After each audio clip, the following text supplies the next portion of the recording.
안녕하십니까. 증권투자 권유 대행님 자격증 시험과 관련돼서 여러분들하고 강의하고 있습니다. 이 시간에는 3과목 하겠습니다. 3과목은 여러분들에게 고득점 과목입니다.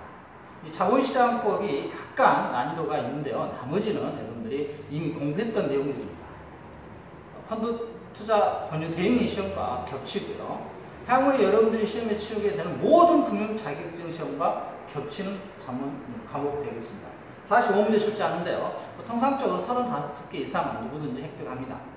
거의 대부분 획득하더라고요. 지난번 시험에서. 그래서 좀 거의 부담 갖지 마시고요. 그냥 가벼운 마음으로 그냥 시간 날 때 짬짬이 공부하는 이런 파트 되겠습니다. 여러분들이 신경을 집중해서 공부할 파트는 2과목 정도가 되겠는데 2과목에서는 어찌됐든 여러분들이 과락은 넘으셔야 될 겁니다. 과락이 가장 많이 나오는 과목이 예상컨대 2과목입니다. 3과목은 도저히 과락이 나올 수가 없습니다. 35개 이상 여러분들이 획득하는 과목이고요. 그러면 3과목에서 35개면 35개 맞으면 나머지 과목에서 1, 2과목에서 25개 맞으면 60점이 넘지 않습니까? 그렇죠? 그러니까 합격은 거의 여러분들이 걱정하지 않으셔도 되겠습니다. 예전에는 3과목 쪽에 있던 것들하고 4과목이죠. 4과목 자본시장법, 4과목 법률에서 과락이 또 심심찮게 많이 나왔는데 이제부터는 3과목에서 과락은 없을 걸로 봅니다. 먼저 자본시장법의 주요 내용인데요. 이 자본시장법이 2009년도에 나오면서 여러 가지 변화된 내용을 가지고 있으면 선진화죠. 금융시장의 선진화를 모토로 IMF 전후로 해서 자본시장법, 그 전에는 간접투자법이었고요. 자본과 시장의 통합법이라고 해서 자통법이라고 나이 드신 분들은 예전 분들은 하기도 하는데요. 지금은 전부 자본시장법으로 통일되었다 보시면 되겠습니다. 그래서 간혹 강의하시던 분이 자통법 하는데요. 자통법이라고 지금은 하지 않습니다. 통합했다 이거죠. 여러 가지 법률들을. 그래서 열거지였습니다. 과거에는 이거 이런 것만 하세요. 그런데 지금 폐지하고요. 열거지를 폐지하고 모든 걸 허용했습니다. 모든 걸. 우리는 포괄주의라고 합니다. 어떤 업무도 가능하다 이거죠. 모든 업무가 가능한 거. 포괄주의이고요. 예전에는 은행, 보험, 증권사가 별도의 이렇게 칸막이가 있어가지고 영업을 했습니다. 서로 침범을 못했죠. 침범 못했는데 이러다 보니까 국제적으로 경쟁력이 부족했던 겁니다. 국제적으로 경쟁력이 부족해서 지금은 칸막이를 없애고 칸막이를 없어서 모든 업무들을 서로 같은 업무는 같은 규정을 받는 기관별에서 기능별 체제로 바뀌었습니다. 그래서 이제는 펀드를 취급하는 데서는 모든 펀드와 관련돼서는 펀드에 관한 법률을 똑같이 적용받는다 이거죠.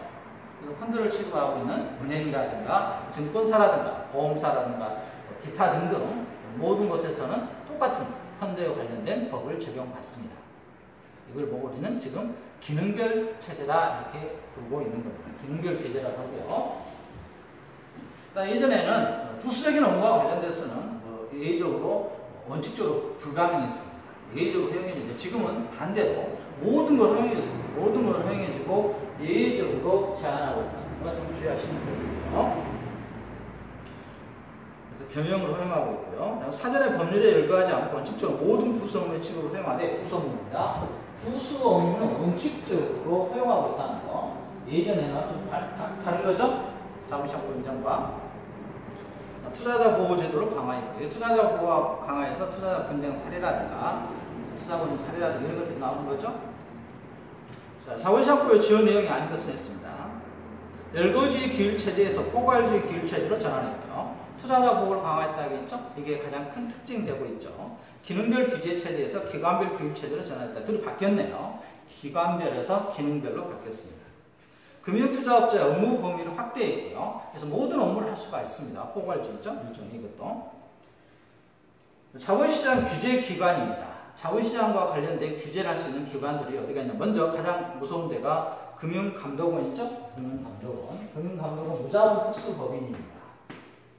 무자본 특수법인.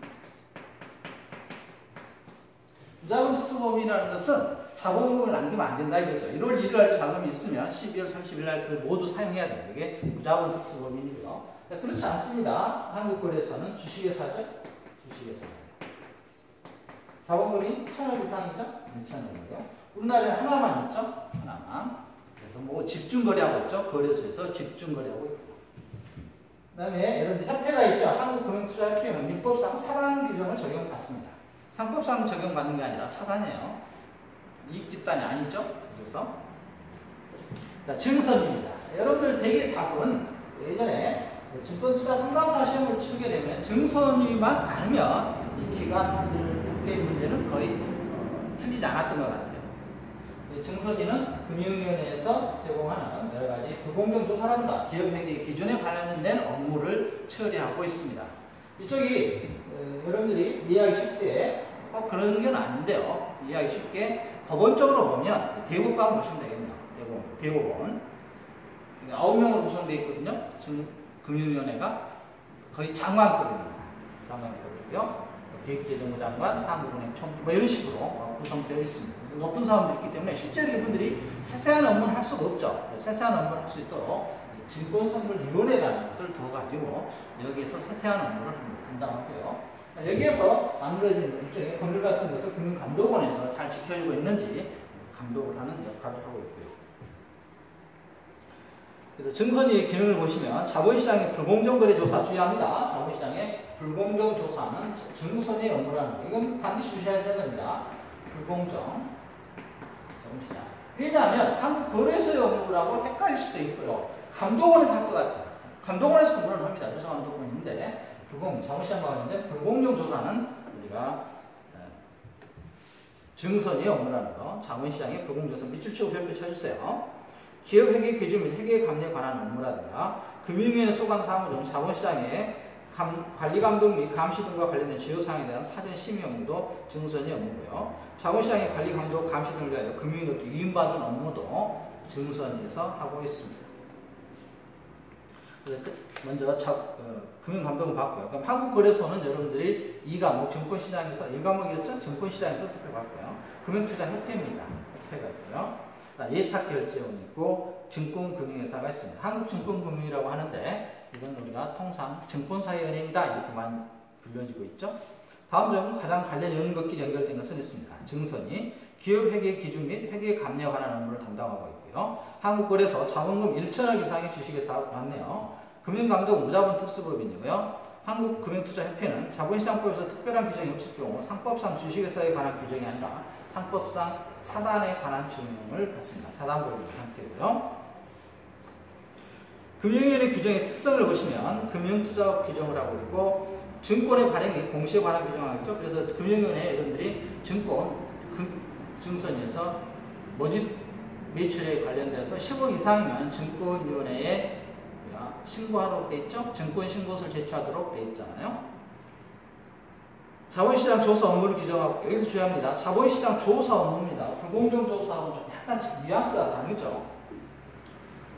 금융기관 검사 및 제재에 관한 규정, 불공정 거래 신고 및 포상에 관한 규정, 증권 범죄 수사, 사무 처리 규정, 당기밀 차익 반환 등에 관한 규정도 금융위원회 규정에서 하고 있고요. 금융위원회 규정의 정의를 보시면 금융위원회 규정이란 금융위원회가 각종 금융 관련 법령에서 위임, 위탁한 사항과 금융 관련 법령의 집행 등을 위하여 필요한 사항 등을 집합해서 정해놓은 것인데 금융위원회 규정은 금융위원회에 의하여 제정된 전형적인 법규 명령의 일종으로서 구속력을 가지고 있으며 밑줄 칩니다. 구속력이 있다는 거. 법규 명령에 위반하는 행위는 위법성을 띠긴다. 근데 구속력이 있으니까 지키지 않으면 위법성을 띈다 이거죠.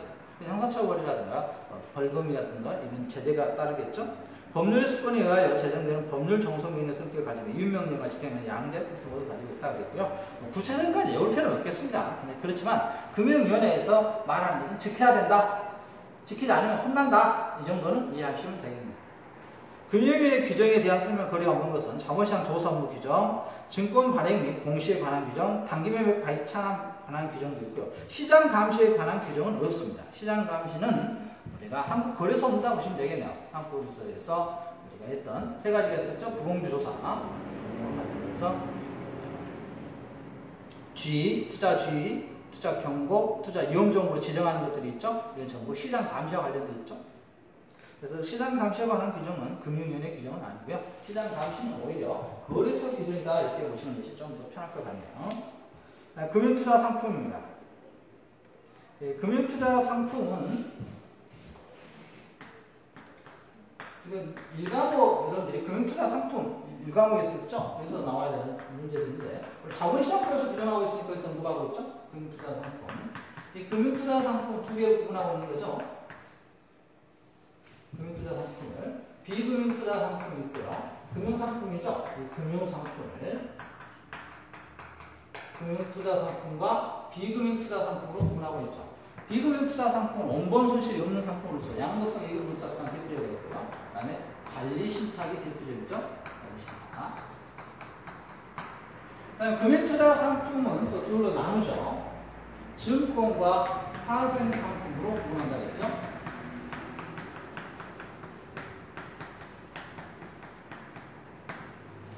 이 파생 상품도 거래하는 장소에 따라서 장내 파생 상품과 장외 파생 상품으로 구분합니다. 장내 파생 상품과 장외 파생 상품도 또 구분하고요. 이 증권은 6가지가 있는데 자본시장법에서 여러분들이 펀드에서 했을 때와 제가 약간 다르게 하는 거죠. 펀드에서는 굳이 시험을 출제 안 하니까 이렇게 하면 되고요. 이제 출제하니까 먼저 가장 대표적인 게 그렇죠. 지분증권이죠. 지분증권 뭐가 있습니까? 주식이죠. 주식. 지분증권이고요. 그다음에 채권은 뭐라고 합니까? 채무증권이라고 하죠. 채무증권. 그 다음에 수익증권. 그 다음에 이게 주의할 게 투자결합증권이라는 게 있습니다. 이 투자결합증권은 다음에 할까요? 투자계약증권. 투자계약증권입니다. 이 투자계약증권이 가끔 시험에 출제하죠. 증투에서는 투자계약증권은 어떤 표현이냐면 공동투자하는 겁니다. 공동으로 투자해서 수익금을 서로 나눠 가지는 형태. 이게 공동투자, 투자계약증권.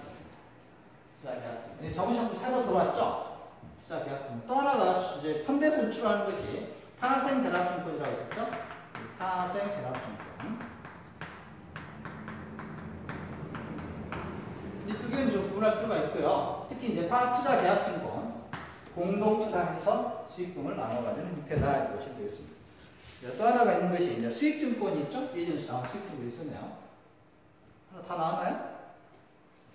증권위탁증권. 증권위탁증권도 있고요. 6가지를 증권이라고 규정하고 있죠. 자본시장법에서는. 특히 증투에서는 주의할 게 투자계약증권입니다. 투자계약증권. 파생결합증권은 증권에 속한다는 것 정도는 여러분 꼭 기억하셔야 되겠고요.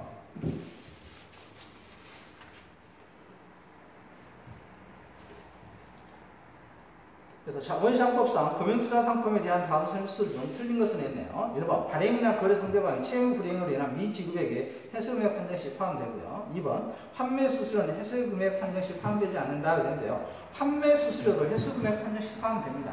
뭐 이런 문제는 거의 출제하지는 않을 겁니다. 시험에서. 3번 지금 보면 금융투자상품 원본 초과 손실 가능성 기준으로 증권과 파생상품을 구분한다 그랬는데요. 초과죠. 여러분 투자 금액을 초과해서 손실이 발생하면 파생상품이라고요. 그렇지 않은 것은 증권이라고요. 원본, 여러분 투자한 원본 손실이 발생하면 금융투자상품, 손실이 발생하지 않은 비금융투자상품을 구분하고 있는 거죠. 그래서 금융투자상품에서 증권과 파생상품을 구분하는 것은 원본을 초과하는 경우에는 파생상품이라는 거죠. 여러분 100만원 투자했습니다. 100만원 투자했는데 갑자기 증권사에서 전화 와서 따릉따릉 전화 와서 여러분한테 손실이 100억 발생했습니다. 이런 경우도 있어요. 실제로. 그러면은 여러분들이 파생상품에 투자한 겁니다. 증권사에서 다시 전화가 와서 여러분한테 100만원 투자했는데 여러분들한테 최대 손실 100만원 전부 잃었습니다. 그러면은 증권에 투자하시는 거예요. 이 문제는 파생 쪽으로 하게 되면 재밌는데요.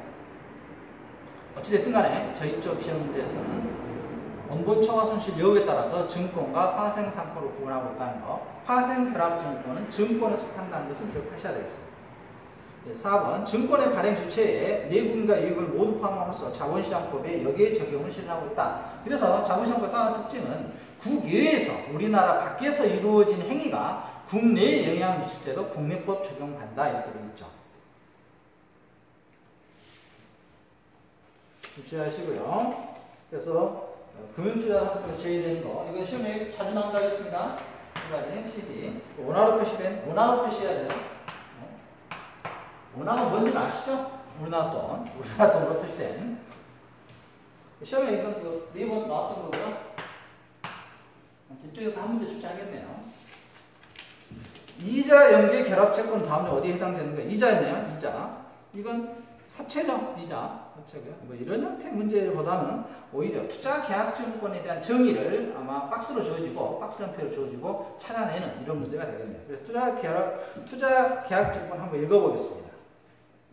투자 계약 증권, 특정 투자자가 그 투자자와 타인 간에 공동사업의 금전 등을 투자하고, 공동에 동그라미 치시기 바랍니다. 공동사업에 투자하고, 금전 등을 투자하고 주로 타인이 수행한 공동사업 결과에 따른 손익을 귀속받는 계약상의 권리가 표시된 것을 우리가 투자계약증권이라고 합니다. 투자계약증권. 그래서 투자회사 형태 생각하시면 되겠네요. 투자 조합 형태에서 투자회사 형태 이런 경우가 되게 투자계약증권에 해당됩니다. 투자계약증권 용어적인 꼭 기억하셔야 합니다. 시험도 어렵지 않아요. 투자계약증권은 공동으로 투자해서 지분에 참여한다는 거. 금융투자업의 정의는 시험 문제에서 지금까지 단 한 번도 빠진 적이 없습니다.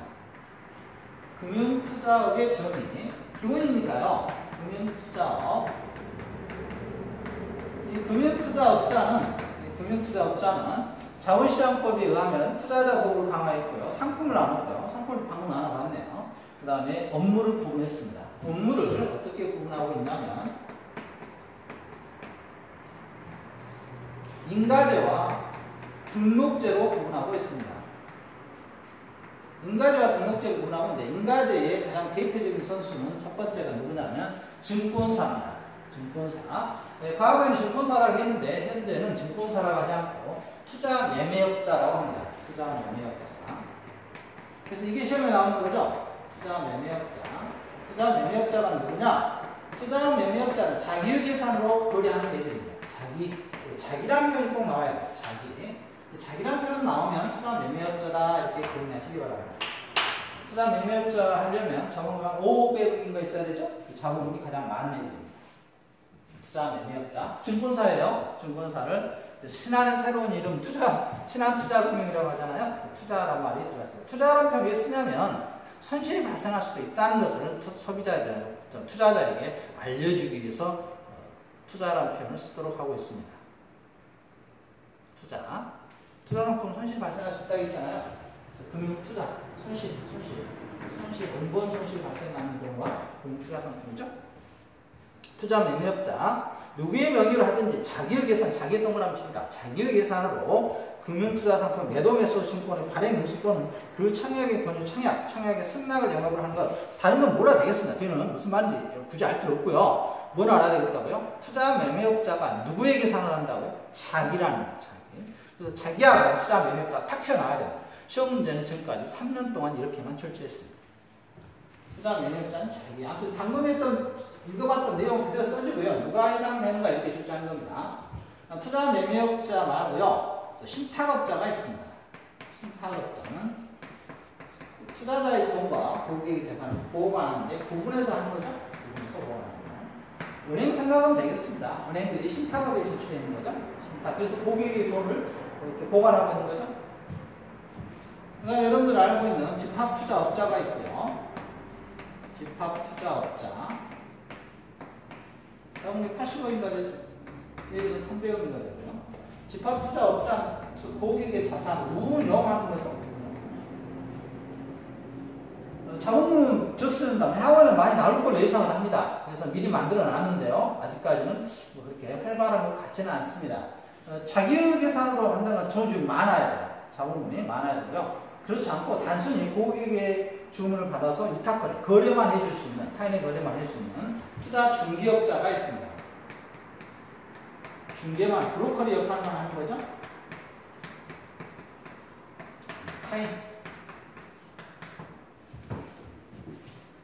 타인의 계산을 하고요.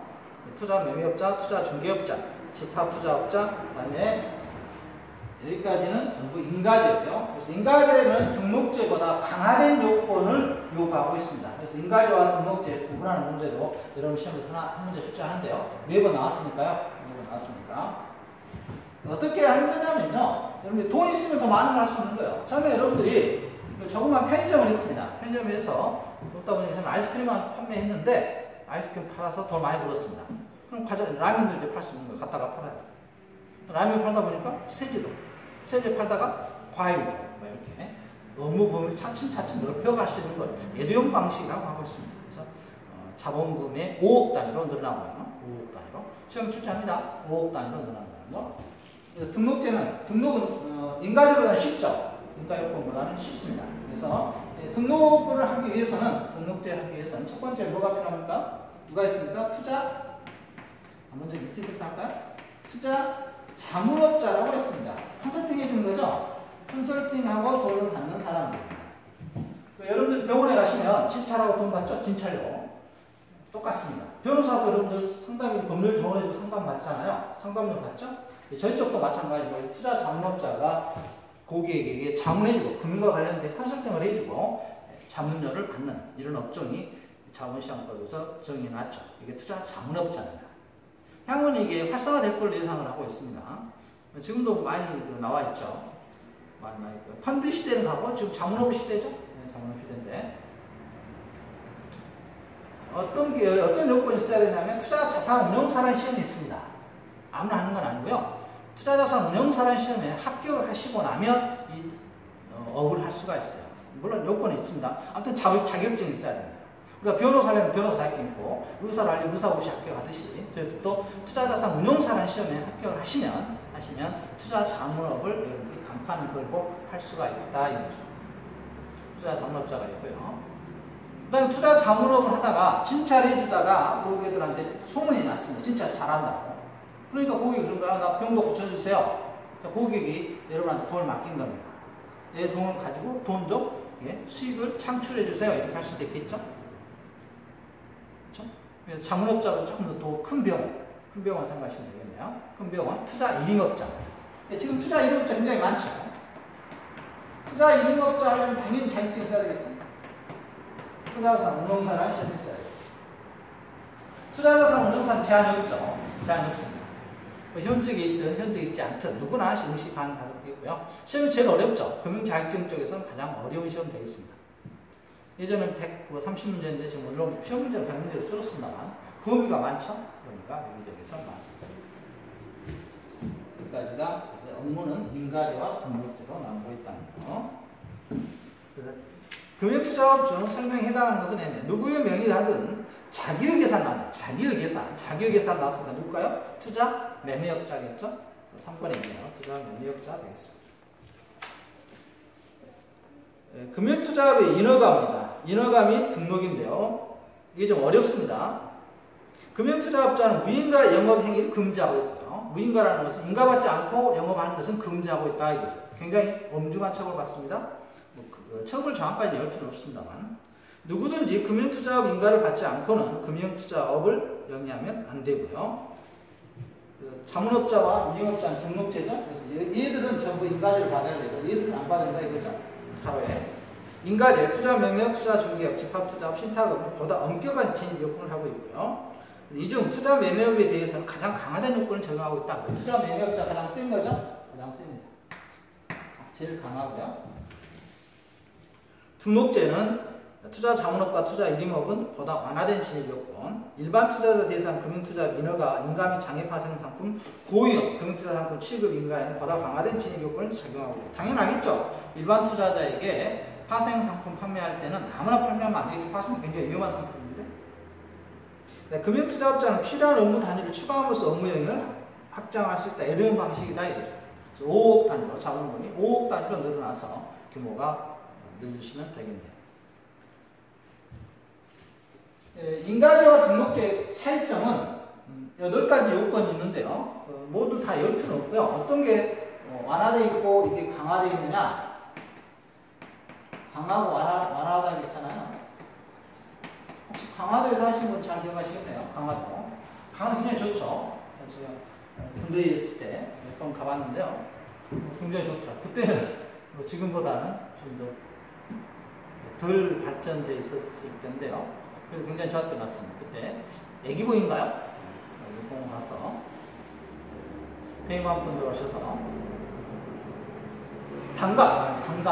당감하고 외국인들은 전 그때 잘 몰랐는데 워낙 오래된 그때는 또 교류도 그렇게 많지 않았을 때니까요. 80년대니까요. 80년대 말 중반 중후반 벌써 군대 그렇게 됐나? 세월 빠르네요. 그때 이제 그 공원에서 산에 있는 애기봉가 그 근방이었던 것 같습니다. 아무튼 제 기억에 첫 배식 있는 거 크리스마스 트리 있던 데가 어디입니까? 아무튼 거기였습니다. 강화도. 그래서 대만 분들 오셨더라고요. 관광 오셨는데 저희는 이제 단감을 가지고 이제 가족끼리 먹고 있고 배하고. 근데 그분들은 그걸 굉장히 맛있어 하더라고요. 배, 특히 배. 단감은 더 안 먹어봤대요. 그쪽에서. 이게 뭐냐고 하고 그쪽으로. 단감을 영어로 뭐라고 합니까? 또 뭐라 하면 옛날 유머라 하지 않겠습니다. 단감을 영어로 뭐라? 그때는 얼른 생각이 안 나서 초콜릿 애플 이렇게 했던 것 같습니다. 슈거 애플로 할 걸. 알겠습니다. 아무튼 이쪽 강화된 요건이다. 뭐가 틀리냐? 사업 계획의 타당성입니다. 사업 계획의 타당성 요건이 타당성이라는 요건이 있는데요. 다 8개 다 이룰 수는 없잖아요. 이 사업 계획의 타당성이라는 것이 인가제에서는 필요하고요. 등록제에서는 필요하지 않습니다. 그래서 이 사업 계획이 타당한지 타당하지 않는지는 주관적이죠. 그래서 금융당국의 주관적인 것을 좀 높여주기 위해서 이 항목을 넣은 것 같아요. 나머지는 시설 투자라는 이런 내용들이 쭉쭉 있는데 이것은 좀 애매모호하잖아요. 사업계획이 타당한지 타당하지 않는지. 그래서 자본시장법상 금융투자업 인가요건에 대한 서술이다. 틀린 거 됐네요. 인가업무 단위별로 대통령이 정한 이상의 자기 자본을 유지해야 되고요. 80억, 여기 80억입니다. 80억, 300억, 여기는 500억. 투자 인업이 30억인가 아마 됐고, 자문업자가 15억인가 아마 됐고, 이게 자주 바뀌니까 시험에 나온 적은 지금까지 한 번도 없습니다. 예, 필요 없습니다. 예전에는 집합투자업자 100억에서 80억으로 줄었으니까요. 또 줄겠죠. 핀테크 사업하면서. 그래서 예를 필요 없고 2번 질문 별표 쳐야 될 겁니다. 사업계획의 타당성 및 건전성 기준은 일종의 적합성 기준으로 인가를 하는 감독당국의 재량이 개입될 여지를 허용하고 있다. 이 문장 주의합니다. 이것 때문에 인가제와 등록제에서 강화된 요건인지 완화된 요건인지 차이가 있는 것입니다. 투자 매매에 대해서는 가장 강화된 인가 요건을 적용한다고 했고요. 금융투자업자는 필요한 업무 단위를 추가하면서 업무 영역을 확장할 수 없다. 그런데 말도 안 되죠. 업무 영역 확장하도록 되어 있습니다. 그 다음 인가에는 인가 신청이면 여기 숫자가 있기 때문에 이거 틀려라고 나오겠죠? 틀려라고. 도저히 못 내겠으면 외우지 마세요. 시험까지 틀리면 되지 뭐. 네? 80점 나온다니까요? 그렇죠? 그러지 않아요? 마시하니까? 이거 틀려도? 아니, 제가 가르치는 특성하고 친구들, 한 40시간도 안 돼서 강의해가지고 60점, 70점, 80점 나왔잖아요. 지난번에 10명, 한 학교에서 10명 시험 봤는데 7, 8명, 2명만 떨어졌을 겁니다. 걱정하지 마시고, 이것은 그냥 가벼운 마음으로, 이렇게도 시험 안 나와요. 이렇게 안 나오니까, 가벼운 마음으로 지문으로 줘줄 겁니다. 자본시장법은 그나마 법조문 갖다 그대로 하기 때문에 지문이 길어요. 약간 깁니다. 다른 거에 비해서는. 다른 게 기니까, 스트레스 받지 말고요. 지금 스트레스 받을 일도 없겠네. 예전에는 이쪽에서 굉장히 점수가 안 나오면 바람 났습니다. 인가 보겠습니다. 금융투자업 인가를 받는 자는 인가신청서를 금융위원회에 제출하고요. 금융위원회는 인가신청을 접수한 경우 그 내용을 심사해 3개월 합니다. 3개월. 3개월인데, 이게 쪼갠다 이거죠. 3개월인데, 예비인가가 2개월이면 본인가는 1개월이면 되겠죠? 이런 식으로. 본인가가 3개월이니까요. 그래서 3개월 이내에 금융투자업 인가 여부를 결정하고 그 결과와 이유를 지체 없이 신청인에게 문서로 통지하고요. 인가신청서에 연결되는 보안 여부를 하고요. 잘못됐다고요. 금융투자업 인가를 하는 경우 경영건전성을 확보하면 투자자 보호에 필요한 조건을 붙일 수도 있습니다. 조건도 붙일 수가 있네요. 숫자 나온다면 이게 시험에 나오겠죠. 본인가 3개월, 예비인가 2개월, 그리고 나서 본인가 예비인가 후에 본인가 2개월. 토탈 3개월만 하면 되는 거니까요. 예비인가입니다. 금융투자업 인가를 받으려는 자는 미리 금융을 예비인가 신청해볼 필요가 있겠죠. 약한지, 뭐가 부족한지 따져보는 거죠. 그래서 여러분들이 예비시험, 모의고사 보는 것처럼 금융위원회는 예비인가를 신청받은 경우는 2개월 이내에 요구를 갖출 수 있는지 여부를 심사하여 예비인가 여부를 결정하고 그 결과와 여부를 지체없이 결정의 문서로 통지합니다. 자본시장법상 금융투자인가를 위한 금융의 심사기간이다 오가는 것을 했네요. 예비인가 2개월이네요. 본인가 몇 개월 다겠죠? 3개월. 그럼 몇 개월 남았죠? 1개월 남았죠? 이런 것도 문제가 나오거든요. 예비인가를 받은 본인간 1개월. 이걸 이제 이렇게는 안 줘지고 시험 질문을 그대로 갖다가 밑에 있는 방금 핵심 개념 그대로 갖다가 가로 넣어준다. 가나마 좀 문제가 있겠네요.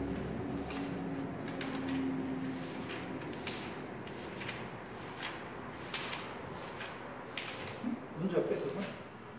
그 다음에 최저 자기 요건입니다. 자, 자본금인데요. 최저 자기 요건에서는 처음에는 그래서 아까 말한 뭐 100억이라든가 80억이라든가 300억 요건이 있어야 돼요. 그런데 이제 인가를 받고 나서 영업을 하고 난 후에는 얼마 있으면 되겠냐 이거.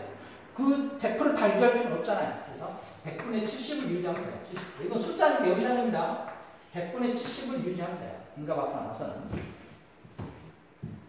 70% 수준 유지하면 되고요. 최저 자기 자본 요건에 해당 업무, 인가 업무 단위별 최저 자기 자본의 100분의 70 이상을 유지할 것 이렇게 되어 있고요. 대주 요건 중 일부 요건 하나에서 출자금 비차입 요건, 형사처벌 요건 및 부실 대주주의 경제 책임 요건만 정했다. 이런 건 안 나올 거고요. 아무튼 나온다면 이거. 인가를 받고 나서는 최저 자본금에서 70%만 유지하면 되겠다 이거. 그래서 집합투자업자가 80억이라면 80% 70억이 얼마입니까? 70%는 78, 50, 56억만 유지하면 되겠다 이거죠. 그래서 금융투자업 인가에 대해서 썼습니다. 틀린 것을 했네. 금융투자업자는 금융투자업 인가를 받아 그 영업을 영위하면서 있어서 인가 요건을 유지해야 된다. 유지해야 되겠죠? 그렇죠. 100%를 유지할 필요는 없다 이겁니다. 무인가 영업행위 금지 규정의 실효성을 확보하기 위하여 위반시 징역이나 벌과 같은 형사처벌을 부과한다. 그래서 인가 받아는 인가 받지 않고 영업하면 형사처벌 받는다 이겁니다. 교도소간다 이거죠. 4번 인가 업무의 단위는 금융투자와 금융투자상품, 투자자의 세 가지 사항을 구성 요소라는 금융경의 중심으로 정해지고요. 그 다음에 3번 인가를 받은 후에도 금융투자업자는 인가시 인가 업무 단위별 최저 자기 자본 수준을 지속적으로 유지해야 된다. 말 듣는 소리죠. 몇 프로 유지하라겠죠? 70%. 최저 자기 요건 70% 유지하라고 했습니다. 100% 가지고 있을 필요 없어요. 70%만 유지하면 되겠다 이거고요. 그 다음에 금융투자업자의 지배 구조입니다. 대주주 변경 승인에 있어 금융의 승인을 얻지 아니하고 주식을 취득한 자는 승인 없이 취득한 주식의 취득권에 대해서 의결권 행사가 금지됩니다. 그래서 금융위원회에 신고하라 이거죠. 5%를 혹시 기억하시나요? 5%를? 안 했나? 그래서 아무튼 신고해야 됩니다. 금융에다 주식 변동에 대해서 회사를 인수하려면. 금융투자업자 지배구조 구성을 보시면 여기서도 시험 문제 반드시 나옵니다. 100% 나옵니다. 100% 답은 뭐 뻔한데 굳이 할 필요 있나? 답만 가르쳐주면 안 될까요? 답만? 100% 나옵니다. 그다음 전화하세요. 항의하세요. 100% 나옵니다. 여기서 뭐가 나오냐? 감사위원회 설치가 조금 많이 나옵니다. 감사위원회 설치. 첫 번째 보시면 하나 따져보자면 금융투자업자 지배구조 구성을 보시면 사회이사의 선임 이사의 구성입니다. 금융투자업자는 사회이사를 3인 이상 두어야 하며 사회이사는 이사 총수의 2분의 1 이상이 되도록 해야 된다. 그래서 사회이사제도 사회이사 대기업들 문제가 많죠. 사회이사를 반드시 줘야 되는데 사회이사는 3인 이상 3인상이고 여기서 주의할 것은 이사는 총수가 몇 분의 실력? 2분의 1 이상이 되도록 해야 된다. 2분의 1 이상 이사에 돼야 되고요. 다음 금융투자업자는 사회이사 후보를 추천하기 위하여 사회이사 후보 추천위원회 설치해서 사회이사 후보 추천위원회는 사회이사가 총 인원 2분의 1 이상이 되도록 구성하고요. 사회이사 선임 면제를 받습니다. 사회이사 선임 면제 기준이 있는데 최근 3년도 말 기준으로 자산총 2조 미만이고 운용재산이 전체합계 6조 미만인 자는 사회이사를 선임할 때 안 해도 됩니다. 그래서 사회이사 시험 문제보다는 밑에 있는 감사위원회 설치가 시험에 나옵니다. 100% 나옵니다. 영원히 나옵니다. 어떻게 안 나오면? 영원 나왔으니까. 이게 여기서 안 나오면 입사법에서 출시했거든요. 근데 아마 자본시험과 출시 이거 안 하면 할 게 없어요. 감사위원회가 중요하거든요. 금융투자업자는 감사위원회를 설치해야 됩니다. 설치하는데 감사위원회는 총위원회 3분의 2 이상이 사회이사로 구성돼야 됩니다. 사회로 구성되고 그 다음에 대표, 감사위원회 위원장 위원 중에 한 명은 1위는 반드시 재무회계 담당자야 돼요. 재무회계 담당자야 되고요. 전문가야 된다 이거죠. 그 다음에 감사위원회 대표 여기 있네요. 대표는 누가 돼야 되느냐? 회사 직원이 안 되고요. 회사 임직원도 안 되고요. 사회사 중에서 누군가가 대표이사 해야 돼요. 사회사. 사회사 하면 좋습니다. 사회사. 대표는 사회사야 되고요. 그 다음에 감사위원회 설치는 너무 규정인데 몇 조 이상이냐? 2조 이상입니다. 2조 이상이고요. 그 다음 자산총액이 6조 이상이면 우리가 감사위원회 설치해야 돼요. 되게 시험 문제 답은 이거 출장 2조. 그 다음에 3분의 2. 출장이 좋죠? 대표는 사회사에 남자 시험 문제 한 문제. 감사위원회. 당장 외우시기는 좀 바뀌었으면요. 문제 풀다가 이거 써놓으시기 바랍니다. 시험에 출제하니까요. 상근감사를 둬야 되고요. 금융투자업자는 1인 이상의 상근감사를 둬야 되는데 법에 따라 감사위원회 설치한 경우는 상근감사를 둘 수가 없고요. 상근감사 선임 면제입니다. 최근 3년도 말 기준으로 자산총액이 1천억 미만이고 운영재산이 3조 미만인 자는 상근감사를 둘 필요가 없습니다. 상근감사 규정을 만다면 이런 거죠. 굳이 그림으로 그려보자면 2천억. 1천억 이상이면 상근감사를 둬야 되고, 그러다가 상감사가 2조가 넘게 되면 뭘 바뀐다고요? 그렇죠. 감사위원회로 바뀐다 이거죠. 감사위원회. 그러면 상근감사는 이제 안 줘도 되겠죠. 중복되니까. 감사위원회. 기준점. 미만은 없어도 되고. 자본시장법상 금융투자업자의 지배구조에 관한 설명에 가장 타당한 것은 했네요. 자본시장법에 따른 금융투자업자의 지배구조에 관한 규정은 금융투자업자에 대해서 동일하게 적용되고요. 투자자문업자면 투자임업자는 대주주가 변경된 일을 일주일 내에 금융위원회에 보고해야 됩니다. 대주주 변경 승인에서 금융위원 승인을 얻지 아니하고 주식을 취득한 자는 승인 없이 취득한 주식의 취득권에 대한 의무권 행사가 금지된다. 맞네요. 맞는 거 찾고 있는 거죠? 3번이 맞고요. 1번은 뭐가 틀렸습니까? 적용이 배제됩니다. 동일하게 적용되는 거 아니고요. 자본시장법에 따른 금융투자업자 지배구조에 관한 규제는 겸용금융투자업자에 대해서는 적용하지 않습니다. 겸용금융투자업자가 여러분들 겸용금융투자업자는 지금 메리츠라든가 신한이 여기 하나도 해당되나요? 지배구조가 금융전문회사. 참 어렵죠? 금융전문회사는 여러 가지 자료를 서로 주고받을 수 있는 이런 요건도 있고요. 우리나라에서는 지금 현재 제가 알기로는 메리츠, 그 다음에 신한, 그 다음에 하나도 되나요? 그러니까 미래, 뭐 이런 쪽이 지금 금융지배구조 회사로 지금 하려고 하고 있죠. 그 다음 1주 이내에 금융위에 보고해야 된다. 그랬는데 1주가 아니라 2주 이내입니다. 2주 이내. 금융투자업자 및 투자임업자, 대주주가 변경된 경우 2주 이내에 금융위에 보고하고요. 4번. 금융투자업자는 사회사를 몇 명 이상 한다죠? 3인 이상이라고 했죠? 사회사는 3인 이상 되면 사회사 이사총수 2분의 1 이상 해야 된다. 이렇게 있어요. 3번만 말하면 진행이고요. 특히 여기서 이제 2조라는 걸 좀 기억할 필요 있습니다. 감사위원회 설치는 반드시 시험에 나올 겁니다. 다음 편에 있네요. 대주주의 변경 승인. 금융투자업자가 발행한 주식을 취득하여 대주주가 되고자 하는 자는 대주주 요건 중 건전한 경영을 위하여 대통령으로 정한 요건을 갖춰 미리 금융위원회 승인을 받아야 한다. 사전 승인이고요. 여러분 대부분 사전 승인인지 사후에 승인 때려놓고 미안하다고 하면 안 되겠죠. 때리기 전에 나 당신 때려도 될까요? 물어보는 거니까. 그게 더 나은가요? 이 이상? 아무튼 여러분 시험에 사전 사후가 나면요 99%가 사전입니다. 사후에는 없습니다. 사후는 거의 없네요. 사후 보고는 금융투자협회에서 근데 협회 문제 없었잖아요. 여러분 전투가 협회에서 표준답관과 관련된 사후보고가 있는데 그 외에는 없네요. 사전 승인이고요. 투자자문업자나 투자임업자는 대주주가 변경된 경우에는 이를 2주 내에 금융위에 보고하고 앞에 있는 지문이었고요. 감사위원회 설치는 방금 살펴봤습니다. 금융투자업자는 2조 이상이면은 우리가 감사위원회를 설치해야 되고요. 감사위원회 총위원 3분의 2 이상의 사회이사를 구성해야 되고요. 위원 중 1인 이상은 회계재무 전문가여야 되고요. 감사위원회 대표는 사회이사여야 된다 했습니다. 자본시장법에 대한 서술로 다르지 못하고 틀린 거 찾네요. 당해 금융투자업자에 의결권 있는 거네요. 발행주식 총수의 10% 이상을 소유한 자는 주요주주로 구분됩니다. 주요주주죠? 주요주주와 대주주도 있죠? 대주주요건 5%. 금융투자업자는 매 분기마다 업무보고서를 작성하여 금융위원회에 제출해야 되고요. 투자자문업자의 대주주 변경 보고사항이다. 맞고요. 감사위원회는 총위원회에서 3분의 2 이상이라고 했죠? 2분의 1 이상이 4 이상 아니라 3분의 2 이상이 4 이상 된다. 이렇게 했습니다. 자, 다음 시간에 뵙겠습니다. 감사합니다.